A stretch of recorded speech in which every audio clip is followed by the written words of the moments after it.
ओम शांति। 2 जनवरी 1978 की अव्यक्त मुरली है। मुरली की हेडिंग है ज्ञान चंद्रमा और ज्ञान सितारों की रिमझिम। ज्ञान चंद्रमा और ज्ञान सितारों की रिमझिम। बच्चों को सर्वश्रेष्ठ, तकदीरवान, वर्तमान और भविष्य तख्तनशीन ऐसे पदमपति बनाने वाले शिव बाबा बोले, बाप दादा सभी लवली और लकी बच्चों को देखते हुए हर्षित हो रहे हैं। हर एक के मस्तक पर तकदीर का सितारा चमकता हुआ देख रहे हैं। साकारी सृष्टि की आत्माएं आकाश की तरफ देखती हैं और आकाश से भी परे रहने वाला बाप साकारी सृष्टि में धरती के सितारे देखने आए हैं। जैसे चंद्रमा के साथ सितारों की रिमझिम अति सुंदर लगती है, वैसे ही ब्रह्मा चंद्रमा बच्चे अर्थात सितारों से ही सजते हैं। माँ का स्नेह बच्चों से ज्यादा होता है या बच्चों का माँ से ज्यादा होता है? तो ब्रह्मा का ज्यादा है या ब्राह्मणों का? किसका ज्यादा है? बच्चे खेल में बिजी होते हैं तो माँ को भूल जाते हैं। माता की ममता बच्चों को याद दिलाती है। ऐसे भी अगर स्नेह नहीं होता तो बच्चों को प्राप्ति भी नहीं होती। आज अमृत वेले विशेष इस समय के मधुबन की संगठित आत्माएं बाप की याद के साथ साथ ब्रह्मा माँ की याद में ज्यादा थी। आज वतन में भी बाप सूर्य गुप्त थे, लेकिन चंद्रमा अर्थात ब्रह्मा बड़ी माँ ब्राह्मण बच्चों या सितारों के साथ मिलन बनाने में लवलीन थे। आज वतन में क्या दृश्य था? माता पिता और बच्चों को रूहान सदा चलती है, लेकिन आज थी माता पिता की क्या रूहान होगी जानते हो? आज अमृत वेले ब्रह्मा ब्राह्मणों के स्नेह में विशेष थे, क्योंकि मधुबन जो ब्रह्मा की साकार रूप में कर्मभूमि, सेवा भूमि या माँ और बाप दोनों रूप से साकार रूप में बच्चों की मिलन भूमि है। ऐसी स्वयं द्वारा तन और मन द्वारा सजाई हुई ऐसी भूमि पर रिमझिम देख आज ब्रह्मा बाप या माँ को साकार रूप में साकार सृष्टि की विशेष याद आई। ब्रह्मा बोले, चंद्रमा का सितारों से एक समान रूप के मिलन में अब तक कितना समय है? अर्थात व्यक्त और अव्यक्त रूप का मिलन कब तक? उत्तर क्या मिला होगा? मणके फिक्स हो गए हैं, सिर्फ जगह फिक्स करो। बाप बोले, जब माँ कहेगी कि सब एवर रेडी हैं, इसलिए ब्रह्मा माँ परिक्रमा लगाने निकली। चारों ओर का चक्कर लगाते हर ब्राह्मण की रूहान देखते रहे। चक्कर लगाने के बाद वतन में जब रूहान हुई तो ब्रह्मा बोले, मेरे बच्चे लक्ष्य में नंबर 1 है। सबके अंदर समय का इंतजार है, समय पर तैयार हो ही जाएंगे। बाबा बोले, राजधानी तैयार हो गई है। ब्रह्मा आज ब्राह्मण बच्चों की तरफ ले रहे थे। ब्रह्मा बोले, 16,108 की माला तो तैयार हुई ही पड़ी है। ब्राह्मणों की संख्या कितनी बताते हो? क्या 50,000 से 16,108 नहीं निकलेंगे? मणके तैयार है, लेकिन नंबरवार पिरोने के लिए लास्ट सेकंड भी अभी रहा हुआ है। मणके फिक्स हो गए हैं, जगह फिक्स नहीं हुई है। जगह में लास्ट सो फास्ट हो सकते हैं। आज ब्रह्मा ने 16,108 मणकों अर्थात सभी सहयोगी आत्माओं की तकदीर की लकीर फाइनल कर दी। इस कारण भाग्य विधाता, भाग्य बांटने वाला ब्रह्मा को ही कहते हैं और यादगार रूप में भी जन्मपत्री जन्म दिवस पर या नाम संस्कार पर ब्राह्मणी जन्मपत्री बनाते हैं। तो ब्रह्मा माँ ने 16,108 मणकों की निश्चित तकदीर सुनाई। आप सब तो उसमें हो ना। आज विशेष ब्रह्मा द्वारा विदेशी या देशी दोनों तरफ के बच्चों की महिमा के गुणगान हो रहे थे। जैसे आदि में आए हुए बच्चों के भाग्य की महिमा है, वैसे ही अव्यक्त रूप में पालना लेने वाले नए बच्चों की भी इतनी महिमा है। जैसे आदि में कोई प्रैक्टिकल जीवन का प्रभाव नहीं था, सिर्फ एक बाप का स्नेह ही प्रमाण था। भविष्य क्या होना है यह कुछ स्पष्ट नहीं था, गुप्त था, लेकिन आत्माएं क्षमा पर पूरे पतंगे थी।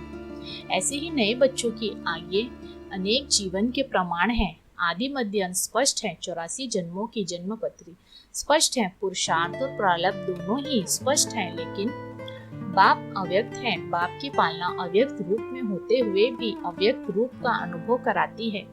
व्यक्त को अव्यक्त अनुभव करना, समीप और साथ का अनुभव करना, यह कमाल नए बच्चों की है। जैसे आदि के बच्चों की कमाल है, वैसे ही लास्ट सो फास्ट जाने वालों की भी कमाल है।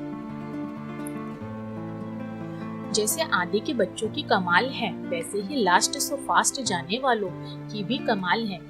ऐसी कमाल के गुणगान कर रहे थे। सुना आज की रूहान। उल्हनों की मालाएं भी खूब थी जिन उल्लंघनों की मालाएं ब्रह्मा को स्नेह रूप बना रही थी। सुनाया ना कि आज ब्रह्मा विशेष बच्चों के स्नेह में समाये हुए थे।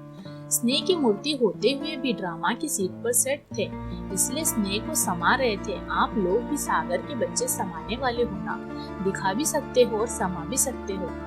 मर्ज और इमर्ज करना अच्छी तरह से जानते हो ना, क्योंकि हो ही हीरा एक्टर। जब चाहे जैसे चाहे वैसा रूप धारण कर सकते हो, अर्थात पाठ बजा सकते हो।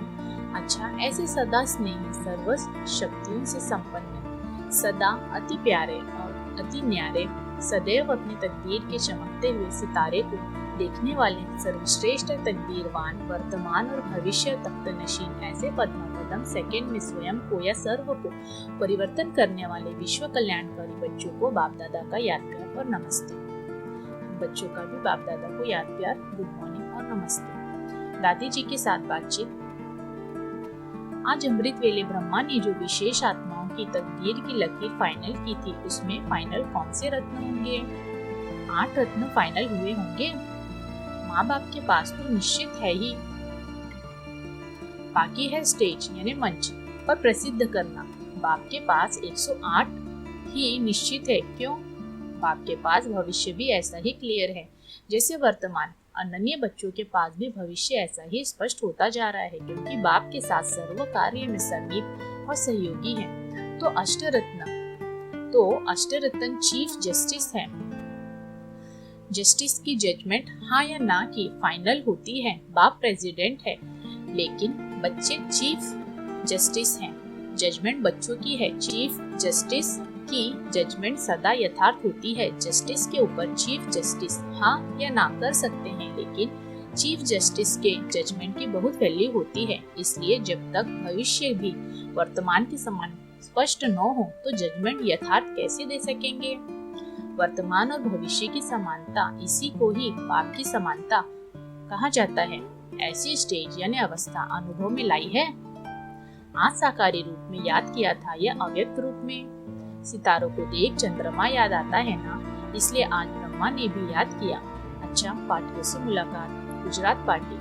गुजरात को विशेष लास्ट सो फास्ट जाने का वरदान मिला हुआ है। गुजरात वालों को यह नशा रहता है कि ड्रामा अनुसार हम आत्माओं को विशेष भाग्य प्राप्त है। जैसे स्थान के हिसाब से गुजरात मधुबन के काफी समीप है, ऐसे ही पुरुषार्थ में समीपता लाने का स्वतः वरदान भी ड्रामा अनुसार प्राप्त है।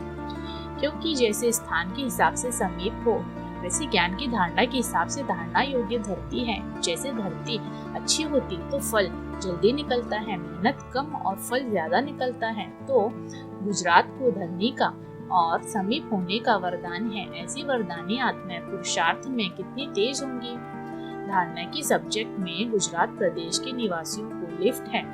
कलयुगी दुनिया के हिसाब से अति तमो प्रधान के हिसाब से फिर भी अच्छी कहेंगे। इसलिए गुजरात को अपने दोनों वरदानों की लिफ्ट के आधार से फर्स्ट में पहुंचना चाहिए।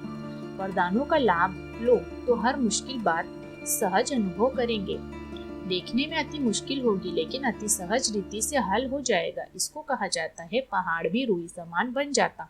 राई फिर भी सख्त होती है, रुई नर्म और हल्की होती है। तो ऐसे अनुभव करते हो।